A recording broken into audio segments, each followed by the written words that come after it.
오늘 이 시간에는 에베소서 5장 2절로 3절을 중심으로 해서 지고지선 참사랑 휴생의 생애라는 제 말씀을 상고하는데, 성령님의 감동, 감화, 역사하시며 힘입어 필차에 풍성한 은혜 받는 시간이 되시기를 예수님 이름으로 기원을 드립니다. 아냐 이하라 다다오라는 불어는 휴생의 생애에 대해 이렇게 비력한 바가 있습니다. 이로서 안타까워하는 것은 후회이지만 이로서 기뻐하는 것은 희생이다라고 했습니다. 인생은 희생이며 희생은 손실이지만 그 손실에 의해 인생의 의미와 영광이 드러납니다. 희생은 가장 아끼는 것을 다른 사람을 위하여 버리는 일이지만, 영구의 윈저공이 사랑을 위하여 왕관을 버리거나 성춘향이 이몽룡을 위해 수준한 동의 것들을 통해서 무엇을 가장 아끼느냐 하는 것은 그 사람이 개인적인 사정에 따라 달라서 타인이 쉽사리 이해할 수가 없습니다. 따라서 타인이 보았을 때 큰 희생으로 생각되는 것이 당사자에게는 별로 희생이 아니고 오히려 아무도 모르는 데서 그런 최대 희생을 한 경우가 있는 것입니다. 성경은 오른손이 하는 일을 왼손이 모르게 하는데 진정한 자선이 있다고 말씀하신 것처럼 남에게 알려지지 않는 엄밀한 곳에서 진정한 희생이 있습니다. 희생이 가치는 그것을 치르는 사람이 평가에 따라 정해지는 것이 아니라 어떤 목적으로 희생을 하는가에 따라서 정해집니다. 또한 크고 목적이 높을수록 희생이 가치는 크고 목적이 낮을수록 희생이 가치는 작습니다. 인생에 있어서 하나님을 섬기는 것보다 더 큰 목적은 없고, 하나님을 섬기기 위해 몰래 참는 손실보다 가치 있는 희생은 없습니다. 이같이 인간에게 참 희생의 본을 보여주신 이가 있습니다. 유사일에 우리에게 독생하신 성자 하나님께서 사람의 몸을 입으시고 이 땅에 오셔서 인간의 죄를 사하기 위하여 대속의 제물이 되신 것이 가장 위대한 희생이 아닐 수가 없습니다. 예수 그리스도께서는 우리를 위하여 그 대속의 십자가를 지심으로 지고지선의 참사랑의 희생의 본을 보여주신 것입니다. 하나님을 섬기는 자가 구체적으로 어떤 희생을 찾고 있는지 사람은 몰라도 그리스도는 아시고 그를 긍휼히 여기시며 상급을 준비하고 계시다는 사실 또한 여러분은 믿으시기 바랍니다. 오늘 이 시간엔 그리스도의 희생에 대해 희생의 특징이 이 시간엔 그리스도의 희생의 특징에 대하여 집중 조명하는 가운데 은혜를 받고 받는 은혜를 실천하시면 복을 받으시기를 예수님 이름으로 간절히 축원드립니다. 첫째는 이 세상에서 볼 수 있는 없는 가장 큰 사랑을 보이셨습니다. 요한복음 15장 12절 14절을 찾아보면 기록하기를, 내 계명은 곧 내가 너희를 사랑한 것 같이 너희도 서로 사랑하라는 이것이니라. 사람이 친구를 위하여 자기 목숨을 버리면 이에 더 큰 사랑이 없나니, 너희가 나의 명하는 대로 행하면 곧 나의 친구라. 이제부터 너희를 종이라 하지 아니하리니 종은 주인이 하는 것을 알지 못함이라. 너희를 친구로 하였느니 내가 내 아버지께 들은 것을 다 너에게 알게 하였습니다 하고 하셨습니다. 예수님은 선입견과 편견이 없는 모든 죄들을 인격적으로 대하셨습니다. 세리마태의 초청을 받고 예수님이 죄들과 함께 그곳에 접대를 받으시는 자리에서 그 광경을 본 바리새인들이 제자들에게 어찌하여 너희 선생은 세리와 죄인들과 함께 잠수했냐고 힐난을 했습니다. 이때 예수님께 이 말씀 들으시고 마태복음 9장 12절 13절을 통해 친히 말씀하시기를, 건강한 자에게는 의원이 쓸데없고 병든 자에게나 쓸데있느니라. 너희는 가서 내가 긍휼을 원하고 세상을 원치 아니하노라 하신 뜻이 무엇이냐 배우라. 내가 의인을 부르러 온 것이 아니요 죄인을 부르러 왔노라 하고 하셨습니다. 이 말씀을 통해서 죄인의 병든 목숨을 구원하시기 위해 오신 목적을 예수님이 밝히셨으며, 하나님께서는 예수는 이 땅에 사람의 몸을 입고 보내신 목적에 대해 사도 바울은 로마서 5장 8절에서 밝히는, 우리가 아직 죄인 되었을 때 그리스도께서 우리를 위하여 죽으심으로 하나님께서 우리에 대한 자기의 사랑을 왕창하셨으니라고 하셨습니다. 또한 요한일서 3장 16절로 18절에서 요한이 밝히기를 그가 우리를 위하여 목숨을 버리셨으니 우리가 이로써 사랑을 알고 우리도 형제들을 위하여 목숨을 버린 것이 마땅하느냐. 누가 이 세상의 재물을 가지고 형제의 궁핍함을 보고도 도와줄 마음을 막으면 하나님의 사랑이 어찌 그 속에 거할까 보냐. 자녀들아, 우리가 말과 혀로만 사랑하지 말고 오직 행함과 진실함으로 하자라고 하였습니다. 그러한 자가 서로 사랑하라. 새 계명을 주신 하나님의 사랑을 실천한 자요, 그러한 자에게는 하나님께서 상급이 준비되어 있음을 믿으시기 바랍니다. 믿음을 바탕으로 형제 사랑을 실천하는 자는 자기 가족과 자기가 속한 사회와 교회를 사랑하는 자입니다. 그런 사랑하는 가족을 위해 함께 소속된 교회들을 위해 그리고 목회자를 위해 여러분의 몸과 시간과 물질을 사용할 줄 아는 진정한 성도일 것입니다. 하나님은 그런 성도가 해야 할 마땅한 도림에도 불구하고 상급을 준비하고 계시다는 사실 좀 믿으시기 바랍니다. 이제 본문을 돌아가서 앞달락 1절 11절에서는 포도나무 비유로 예수님과 성도들의 연관 관계를 언급하신 후 본문에서는 성도의 상황 안에 마땅한 관계와 책임에 대해 말씀하고 계십니다. 이런 성도 상황 간의 관계와 책임에 대해서 예수님은 호산나를 연호하며 평화의 왕으로 입성하신 예수님을 수행하면서 제자들은 곧 득세하여 왕권을 쥐셨을 때를 대비하여 서로 좋은 자리를 차지하려고 다투시는 것을 예수님 들으셨습니다. 알아들을 만큼 대속의 죽음을 통고했건만 당시 제자들은 그 뜻을 되묻지 않았고 그러한 일이 꿈밖에도 생각한 적이 없었습니다. 유월절을 하루 전날 마가의 다락방에서 유월절을 당겨서 시행하시면서 팔을 그 제자리 발을 씻어주셨습니다. 그러시고는 요한복음 13장 14절 18절에서는 내가 주와 또는 선생이 되어 너희 발을 씻겼으니 너희도 서로 발을 씻기는 것이 옳으니라. 내가 너희에게 행한 것 같이 너희도 행하게 하려 본을 보이느라 하셨고 동 34절 35절에서는 새 계명을 너희에게 주노니 서로 사랑하라. 내가 너희를 사랑한 것 같이 너희도 사랑하라. 너희가 서로 사랑하면 이로써 모든 사람이 너희가 내 제자인 줄 아니라. 이 말씀은 누구든지 주님 안에서 주님과 생명을 이룬 자들은 주님의 사랑을 본받아 실천해야 한다는 가르침입니다. 만약 주 안에서 거하면서 주님께서 친히 십자가를 통해 보이신 사랑을 자신의 삶 속에 구체적으로 실천하지 않는다면 그 사람은 주님 안에 거하는 자가 아닐 것입니다. 요한일서 4장 11절의 말씀입니다. 마땅히 실천해야 할 덕목임을 교훈하신 예수님께서는 실천한 성도들이 장차 천성에서 누리게 될 축복까지 약속하셨습니다. 그것은 본문 14절 15절에 너희가 나의 명하는 대로 행하면 나의 친구라. 너희들 친구라 하니 너네 내가 아버지께 들은 것을 다 너에게 알게 하였음이라 하는 놀랍고도 신령한 비밀을 깨달을 수 있는 축복을 주신 것입니다. 오늘날에 우리 성도들에게 그래도 순종으로 실천할 때 동일한 축복이 임한다는 사실을 여러분이 믿으시기 바랍니다. 진실한 사랑은 이처럼 위대한 힘을 갖고 있기 때문에 창조주와 피조물 관계를 친구의 힘으로 격상하여 연합시키시는 일조차도 가능한 것입니다. 주님은 전능의 창조주이시기 때문입니다.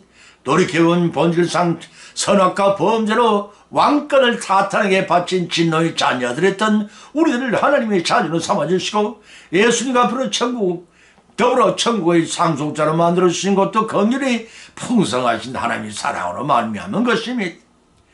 로마서 8장 15절 17절과 예배서 2장 3, 4절의 말씀입니다. 이제 그리스도의 희생의 특징이 무엇이가 자명했습니까? 그것은 독생 성자이신 하나님이 사랑을 몸을 입고 오셔서 이 세상에 볼 수 없는 가장 큰 사랑을 보여주신 것입니다. 따라서 우리는 하나님의 사랑을 입은 자녀답게 예수님 우리를 사랑한 것 같이 우리도 나만의 이익을 위해 언쟁하고 쟁투하지 말고 서로 사랑하면서 그는 곳마다 많은 사랑 교환해서 그 열매 맺어야 한다는 것입니다.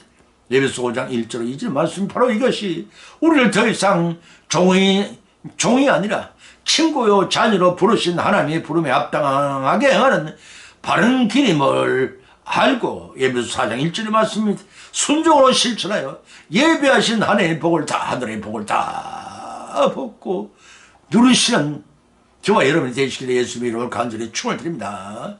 두 번째는 택한 백성을 위해 큰 사랑을 행하셨습니다.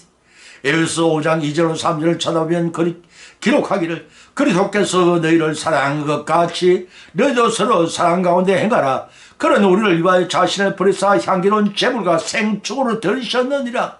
음행과 온갖 더러운 것과 탐욕은 너희 중에서 그 이름이라도 부르지 말라. 이는 서운에 마땅한 바니라고 하였습니다. 믿음의 종류는 크게 나누어 세 가지로 분류할 수가 있습니다. 그 첫째는 보고도 믿지 못하는 믿음입니다. 예수를 인정하는 믿지 못하는 믿음이 그것이고, 영적인 무관심에 빠져 있는 것이 그것이고, 환난 이후에 비로소 깨달은 애굽왕 바로 10대 재앙과 병이 난 아시아 왕의 처신이 그것이라 할 것입니다. 두 번째는 자신이 보는 것만은 믿는 믿음입니다. 믿음보다 자기 이익을 더 신뢰하는 자가 그러합니다. 논리적이고 합리적인 믿음을 추구하는 자가 그러하고, 감각에 의존하고 의심이 많은 자가 그러하고, 어떤 표적이나 극적인 성령을 기다리는 자입니다. 기도원과 의심 많은 제자 도마도 그러합니다. 세 번째는 보지 않고도 믿는 믿음입니다. 말씀을 통해 우리는 겸손한 믿음이고, 그것이 하나님만이 믿음의 대상을 삼는 자가 그러하고, 하나님 기쁘시게 하는 마음이 바로 그것입니다. 노아와 아브라함이 그 대표적인 인물이라 하겠습니다. 사랑하는 성도 여러분, 여러분은 어느 믿음에 속한다고 여기시는지요? 너희도 사랑 가운데 행하라고 하셨습니다. 본문 2절에서 그리스도께서 너희를 사랑한 것 같이 너희도 사랑을 행하라고 하셨습니다. 말씀 하나님을 어떻게 본받아야 할 구체적인 내용의 사랑임을 밝힌 말씀입니다. 그 사랑은 그리스도의 십자가 대속의 사랑으로 하나님의 사랑을 가장 극적으로 보여주신 것이라고 요한복음 14장 9절과 16절에 밝혀주고 있습니다. 예수님께서도 요한복음 13장 34절에서 내가 너희를 사랑한 것 같이 너희도 서로 사랑하라고 제자에게 새 계명을 주었습니다. 본 구절에서 행하라는 그 번역된 헬라어 페리파테이테라는 말은 현재 명령형으로 계속되는 반복의 뜻을 지니고 있기 때문에 그리스도의 사랑을 본받아 계속해서 실천하는 명령이십니다. 그렇다면 어떻게 사랑하셨는가? 그것은 그냥 사랑이 아니라 사랑보다 억만 배나 더 좋은 귀하신 목숨을 바치신 휘장적인 사랑입니다. 여기서 우리를 위하여 자신을 버리다의 헬라어 원어는 파라디돔이라는 데서 뭐뭐에서부터라는 뜻의 파라와 주다, 건네주다, 위탁하다, 제물로 바치다는 뜻을 지닌 디도미의 합성으로 양도하다, 포기하다는 뜻을 가지고 있습니다. 따라서 본질에서 예수 그리스도의 십자가 죽음의 타에 의한 것이 아니라 우리를 구원하시기 위한 성자 예수님께서 자원하신 것으로 알 수가 있습니다. 예배소 4장 19절의 말씀이 본절 2절 말미에서 주목할 것은 향기로운 제물과 생축으로 하나님께 드리셨느냐는 말씀이, 이 말씀은 예수님의 대속의 죽으심이 구약의 매년 행하던 대속제 제일의 제사에 비유하고 있으며, 여기서 제물은 헬라 원어 프로스포라고 하는데 일반적인 제사의 통칭으로서 감사제를 가리킵니다. 또 생축으로는 번역된 헬라 원어 디시아는 짐승의 피를 뿌리며 바치는 속죄 제사를 가리킵니다. 따라서 제물은 그리스도께서 죄인들을 위해 바치는 그 전 생활을 가리키고, 생축은 그리스도의 십자가에서 희생의 산제사를 드린 자체를 가리킨다 볼 수 있습니다. 이제 그리스도의 희생의 특징이 무엇인가 자명해서 그것은 택한 백성을 위한 희생적인 사랑을 베푸신 것입니다. 우리를 어두운 가운데 죽음을 향해 하던 자들이 예수님의 희생적인 구원의 은혜로 하나님의 자녀가 되었습니다. 때문에 빛 자체이신 하나님, 빛 대신 자녀로서 말과 행위로서 그 사랑에 보답하는 역할을 해야 합니다. 그것은 믿음의 열매를 맺는 일입니다. 열매 맺는 것은 성도의 책임이라 의무한 사실을 명심하고 실생활 가운데서 실천하시므로 복을 받는 우리 모두의 성령의 믿음 순간이 되시기를 예수님의 이름으로 간절히 축원을 드립니다. 세 번째는 택한 백성의 죄를 사죄를 위해 스스로 자기 몸을 바치셨습니다.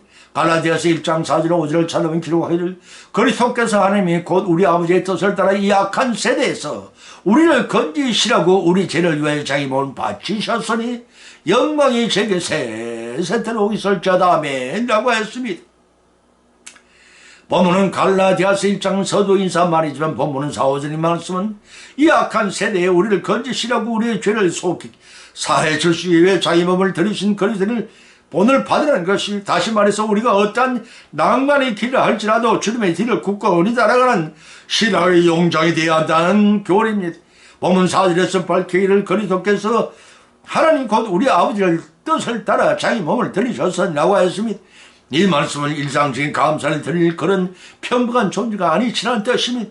자기 몸을 들이신 성삼위 제위되신 성자 하나님으로서 천지 만물을 지으신 창조주 우리를 하나님의 형상으로 만드사 만물의 형상으로 하나님의 대변자로 만물을 통찰차 왕권을 주신 하나님이십니다. 물론 당시 갈라디아 교회에서 예수님의 십자가 사역을 통한 구원의 복음을 부인하고 율법의 행위만을 강조하는 유대교적 율법주의 사상이 범람해 있음을 염려를 염두에 둔 바울의 제시입니다. 다시 말해서 새 언약의 교리를 명백히 제시함으로 갈라디아 지방의 교인들에게 예수님을 말미암지 않고서는 하나님께 나갈 수 없다는 신학적인 교훈을 강조한 것입니다. 따라서 이 악한 세대에 우리를 건지시려고 하는 말씀에 초점을 맞춰봐야 합니다. 때문에 그리스도의 성육신과 십자가 죽음이 어디에 있는지를 보여주는 표현입니다. 사복음서를 통해 이 세상 또는 이 세대라고 말씀하실 때는 그것이 불의하거나 패역한 세대라는 의미를 지니고 있음을 암시했습니다. 마태복음 17장 10절 누가복음 16장 8절의 말씀입니다. 바울 또한 이러한 사상을 더욱 구체화시켜 성도들이 이 세대의 모습을 본받아서는 결코 안 된다는 것을 여러분 로마서 2장 2절에 언급한 바가 있습니다.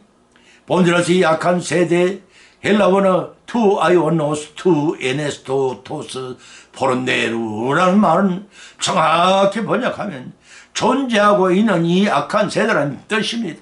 이는 복음을 거부하는 이 세상의 패역한 상태를 구체적으로 표현한 말입니다. 또 건지시단으로 번역된 헬라어는 엑사이리에오라고 하는데 이 뜻은 받아, 빼다 또는 구출하다는 의미를 지니고 있는데 이 단어를 통해 바울은 예수님께서 악에 지배하는 이 세대로부터 우리를 구원하셨다는 사실을 지적으로서 복음이란 죄로부터 해방을 가져오는 능력이라는 것을 분명히 밝혔습니다. 본문 5절에서 영광이 제게 세세토록 있을지어다 라고 했습니다.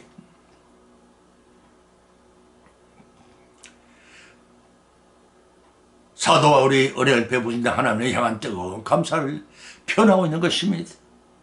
로마서 9장 4절 5절 디모데전서 1장 16절 17절 맞습니다. 사랑하는 성도 여러분, 이러한 뜨거운 감사를 표현해 보신 적이 몇 분이나 되시는지요?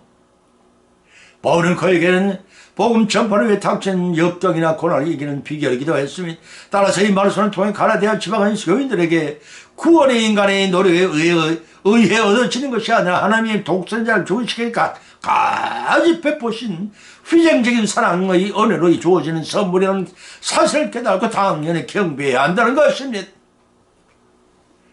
결국 사도 바울은 그 두 가지 관심사인 그의 사도권과 권의 확립과 인간 구원은 오직 예수 그리스도를 통해서만 성취된다는 서른 본문에서 미리 언급함으로써 전체의 윤곽을 규명한 것입니다. 말미에서 기록한 아멘이라는 히브리 말은 확언하다, 신뢰하다는 뜻을 가진 아멘 그대로의 어명입니다. 이 단어는 구약시대에서 언약이나 서른 등을 확인할 때 사용되었으면 민수기 5장 22절, 신명기 27장 15절, 26절이 기록된 바 있습니다. 신앙세대에 이르러서는 예수님의 말씀대로 진실의 성을 나타내는데 마태복음 6장 2절 4장, 요한복음 1장 50일 사용되었습니다. 오늘날의 기도의 응답으로 표현된 응답 표현으로 널리 사용되었습니다. 이제 그리스도의 휘장의 특징이 무엇인가 자명해져서 그것은 택한 백성을 위해 자기 몸을 바치신 거룩하고 위대하신 하나님의 휘행적인 사랑이심을 깨닫고 감사와 찬미와 영광을 세세무구트를 보낸 저와 여러분의 여성이 되시기를 예수님의 이름으로 간절히 축원을 드립니다. 오늘 지고지선 참사랑 휘행의 생애 라는 제하의 본 말씀을 상고하는 가운데 피차의 믿음대로 은혜를 받아 또한 세 가지 교훈을 받은 줄 압니다. 그 첫 번째는 그리스도의 휘행적인 특징은 이 세상에서 보일 수 없는 가장 큰 사랑을 십자가의 사역을 통해 보이셨다는 점입니다. 두 번째는 그리스도의 휘행적인 특징은 택한 백성을 위해 자신의 몸을 대속제물로 바치심으로 큰 사랑을 베푸셨다는 겁니다. 세 번째는 그리스도의 휘행의 특징은 택한 백성을 위하여 스스로 자원하여 자기 몸을 희생제물로 바치셨다는 점입니다. 이러한 교훈의 말씀을 받은 것을 거치지 마십시다. 우리의 실상 가운데 받은 말씀을 실천하고 적용시킴으로써 성령 하나님의 역사하심의 힘이며 믿음이 성숙되고 장차 예비하신 하나님의 복을 다 받고 누리시는 저와 여러분의 성례 생활이 되시기를 예수님의 이름으로 간절히 축원을 드립니다. 찬송가 461장을 올리겠습니다.